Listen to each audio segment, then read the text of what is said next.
안녕하십니까. 예, 부산대학교 명예교수 김성진입니다. 그래서 올공.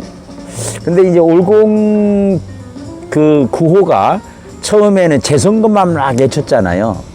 제가 국어 선생 출신으로서 그게 석자만 계속 반복하면 너무 단조로워서 그거보다는 우리 민족의 DNA에 있는 리듬, 4-3조, 4-4조 이게 좋을 것 같다 그런 생각을 했었는데 딱 맞춰가지고 그렇게 바뀌더라고요.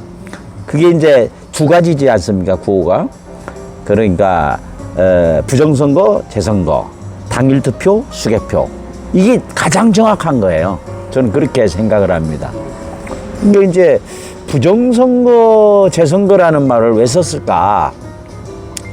그러면 이게 국어 사전에 들어있는 식의 부정선거가 있을 수 있고 공직선거법에 있는 부정선거도 있을 터인데 이게 어느 쪽으로 보든 이번 6.3 지선은 누가 보더라도 부정선거라 이거죠. 이게 한자식으로 보면 정당하지 않은 선거가 부정선거 아니겠습니까? 그러면 이제 뭐 여러 가지가 있겠죠. 투표지가 부정투표지. 그거는 공직선거법에 딱 나와 있습니다. 어떠한 것이 부정투표지로 한다. 이런 게 다 있는데 지금 사례들이 드러나는 거 보면 너무 차고 넘쳐가지고 아마도 하루 종일 인터뷰해도 부족할 겁니다. 투표수를 증감하거나 이건 중재거든요. 투표수 증감. 어떤 사람의 100표가 갔는데 이거를 110표로 했다든지 101표가 되든 어쨌든 이거는 중대한 문제입니다. 그래서 여러 가지가 있겠죠. 서버상에 예를 들어서 이제 선거인 명부에 없는 사람을 넣었다든지 죽은 사람 뭐라 합니까? 그걸 유령투표라고 하지 않습니까? 죽은 사람이 투표를 했다든지 이런 것들이 전부 다 부정선거 사례라고 보는데 그러니까 요약하면 투표지가 부정한 투표지, 부정투표지 그 다음에는 투표권자가 아닌데 투표를 하는 경우 예를 들어서 지난번에 한 사람이 그것도 투표 종사원이 여러 번 투표한 적 있지 않습니까? 이런 거는 뒤에 어떻게 처리됐는가도 아무도 몰라요. 이런 것이 명백한 부정선거죠. 그런데 그것이 한두 곳에만 나타난 것이 아니라 이번에 지금 투표지 부족 사태가 선관위에서 공식적으로 얘기한 것만도 처음에 50개 됐다가 이것이 91개로 늘어났습니다. 그 다음에 투표지 부족 사태로 인해서 투표가 지연되고 그렇게 된 것이 투표권을 행사할 수 없었던 곳이 26곳으로 늘어났습니다. 이런 것이야말로 전형적인 부정선거죠. 달리 어떻게 설명합니까? 다른 한 개만 있어도 그런데 여러 가지가 다 같이 나타났다 이 말이죠. 경기도 교육감, 서울시 교육감 이거를 지금 선거법에 투표지를 찍는 거 안 된다고 됐어요. 그렇지만은 이재명이 어땠습니까? 기표된 거를 들고 나왔잖아요.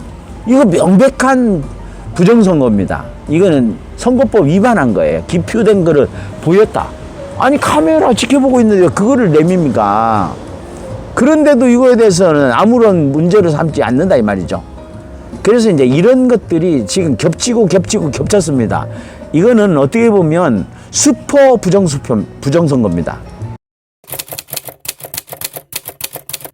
세계적으로 어떤 사례들이 있는가 이런 생각을 하고 이제 찾아봤는데 가장 이거는 많이 나타난 게 우리나라하고 이번 표면적으로 드러나고 이유가 된 게 투표지 부족 아닙니까?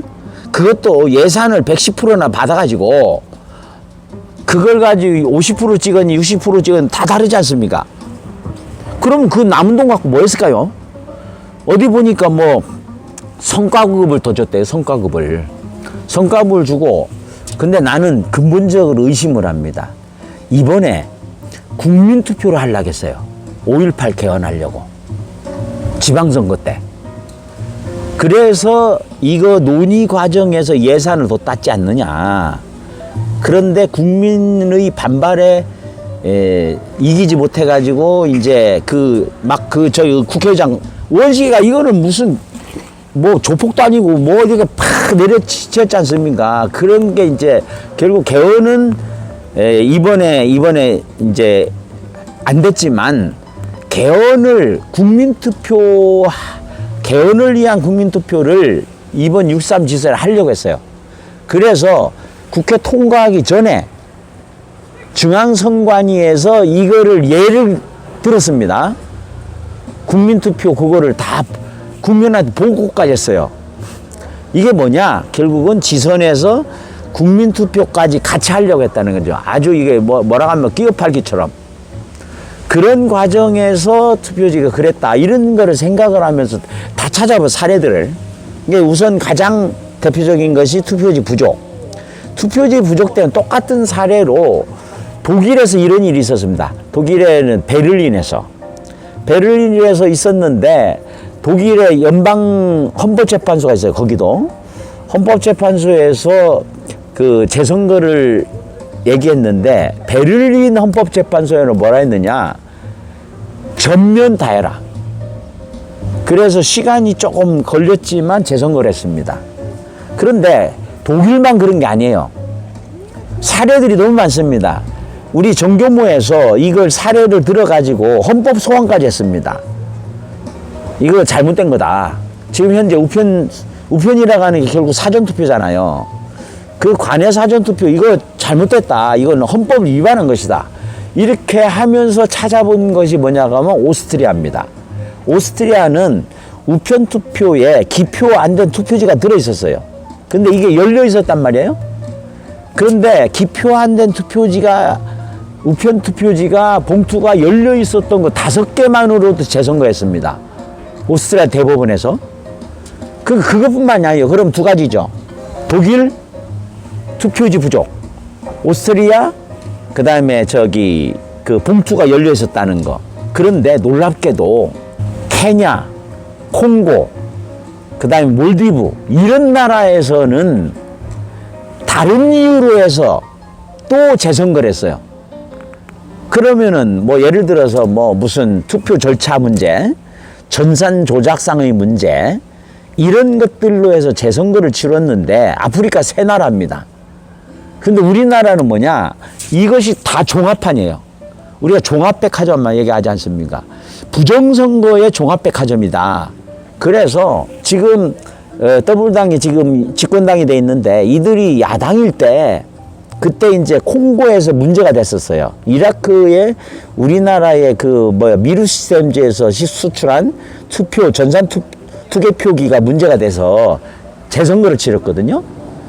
그래가 이제 이 부분이 문제가 돼서 이라크, 콩고 여기에서 재선거가 치러졌는데 케냐하고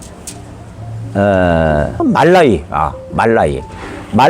이런 데서 재선거를 치른 사례들이 다 종합해 가지고 될 때 그때 지금 여당이 당시 야당이었는데 뭐라 했느냐? 한국이 AWEB이라고 하는 선거관리 국제 센터 그게 이제 연수에 있거든요. 인천 연수에. 그걸 영어로 약자로 AWEB이라 합니다. 그것이 대한민국 국민의 혈세로 운영이 거의 돼요. 그래서 이제 이게 지원을 해주면서 투개표기를 수출했단 말이에요. 거기에 이제 콩고, 케냐, 말라위 이런 나라들이 들어있다 이 말입니다. 그러니까 이것만 해도 많아요. 그러니까 부정선거의 수출국이라는 오명을 썼다 이렇게 얘기를 했단 말이에요. 김어준이가 그거 갖고 영화도 만들었어요. 부정선거. 지네들이 할 때는 이렇게 지네들 야당일 때는 이게 심각한 것처럼 애가 영화도 만들고 이걸 하던 자들이 지네들이 권력을 가지고 있다고 이렇게 종합백화점인 부정선거 종합백화점이 이런 사례들이 다 하나 다 같이 나타나는데도 부실선거라. 아니 이게 모든 문제가 어디에서 발생하냐? 사전선거하고 투표하고 사전투표하고 당일투표가 너무나도 차이가 나요. 그래서 장재원 박사가 계속 얘기하는 것이 이 사람이 볼 때 이건 너무 명백히 부정선거다 라고 했는데 왜 여기에서 당일투표를 얘기하느냐? 그럼 5일이라 하는 것이 문제가 되는 겁니다. 사전선거하고 당일선거 투표하고 사전투표하고 차이가 5일이잖아요. 그러면 공식선거기간이 대개 보름입니다. 그 중에서 5일이 빠진 거예요. 그러면 똑같은 선거인데 5일이라고 하는 요 사이에 무슨 일이 벌어지면 사전투표한 사람의 투표권하고 당일 투표한 사람의 투표권이 권리가 달라지는 겁니다. 이게 반영이 제대로 안 된다는 거죠. 그 사이에 아주 중대한 문제가 발생해도 이건 되돌릴 수가 없어요. 그리고 거의 모든 부정선거들이 사전투표에서 나타납니다. 예를 들어서 우편투표, 관외사전투표 같은 우편투표잖아요. 이것이 전달되는 과정에서 어떻게 오염이 되는지, 그런 오염을 막기 위해서 뭘 합니까? 투표지 봉함을 하잖아요. 봉인지를 딱 붙여가지고. 그런데 이걸 봉인지를 떼고 집어넣는 것이 잡히잖아요. 근데 이번에도 잡혔어요. CCTV에. 그 선관위 직원들이 집어넣고 있는 게 다 잡혔단 말입니다. 선관위 어떻게 해명하느냐? 이거 그 관외 사전투표, 외국에서 오는 이런 거 늦게 도착해갖고 이걸 집어넣었다 하는데, 그러면은 이게 선거 규정상 어떻게 돼 있냐면 야당의 참관인의 지켜보는 가운데 이걸 해야 됩니다. 이렇게 안 하고 지네들이 임의로 열어가지고 그것도 이걸 봉인한 다음에 일단 봉인만 하면 이거 이거 사인을 해요. 그런 동의 없이 지네들이 임의로 뗐다 붙였다, 이거는 명백한 부정입니다. 그래서 우리가 정교모에서 헌법 소원한 거예요. 사전투표는 위헌이다. 그럼 왜 수급해요? 이게 서방의 여러 나라들이, 유럽의 여러 나라들이 원래 전자개표를 하다가 이거는 조금이라도 투명하지 않으면 안 된다고 해서 수개표로 전환한 겁니다. 일본은 지금도, 제가 일본에 그 공동연구로 해서 일본 교토대학에 2번이나 갔다 왔어요. 그동안에 지방선거를 갈 때마다 묘하게 지방선거 치르더라고. 그래, 그걸 내가 유심히 봤거든요. 연필로 지금도 수기를 합니다. 자기 손으로 직접 이름을 써요. 그럼 뭐 일본이 우리보다 뭐 그런 게 부족해서 그렇습니까? 아니잖아요. 조금이라도 문제가 생기는 거를 발생을 막기 위해서입니다. 그래서 당일 투표하고 수개표를 해야 된다 이 말이죠. 그런데 우리가 여기에서 유심히 봐야 할 게 있습니다. 제가 자료도 지금 가지고 있는데 중앙선관위원회 홈페이지에 가면 그 경비 지출한 내역이 있습니다. 2024년도에 가을로 들어가는 초입에 전국 선관위원들에서 뽑아가지고 해외 각국에 연수를 보냈어요. 그 중에는 대만도 들어 있습니다. 대만이 어떤 나라입니까? 지금 삼성전자하고 자웅을 결하는 TSMC 같이 반도체 그렇게 발달한 나라입니다. 그런데 여기서는 지금도 정자 써가면서 수개표를 한단 말이에요. 어디서 하느냐? 옮기는 과정에서 혹시나 오염될까봐 현장 수개표입니다. 현장 수개표. 바로 투표한 그 자리에서 투표 시간이 종료되면 바로 그 자리에서 개표를 하는 거예요. 이게 가장 정확한 겁니다. 부정선거, 재선거. 여기 첫 번째고, 부정선거, 재선거. 두 번째고, 당일 투표, 수개표. 당일 투표, 수개표. 이게 정확한 겁니다. 근데 더 황당한 거는요, 지금 중앙선거관리위원장이 사퇴를 했잖아요. 이거에 책임진다면서. 이 양반이 3월 3일 날로 임기가 끝났어요. 대법관이 겸임하게 됐잖아요. 그래서 노태하기가 3월 3일 정년 딱 끝났어요. 끝났는데 이거를 미뤄둔 겁니다. 3개월. 그러면은 누가 또 이 사람만 그만뒀냐? 사무총장이 또 그만뒀어요. 사무총장 그만뒀죠? 그래서 지금 누가 하느냐? 사무총장도 없고 위원장도 없어. 위철환이라고 하는 상임위원이 있습니다. 다른 사람 다 비상임이에요. 이 사람이 누구냐? 이재명의 밥 친구입니다. 이재명이 밥 친구로서 더불어민주당의 윤리심판원장인가 그랬어요.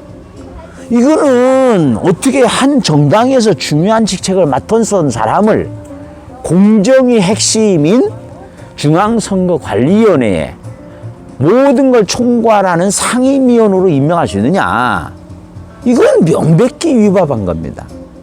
그래서 모든 것들이 다 공정하지 못하고 절차에 어긋나기 때문에 이거는 무조건 재선거를 치르고 그 재선거를 치를 경우에는 당일 투표 수개표를 해야 된다. 이런 얘기입니다. 수고하셨습니다.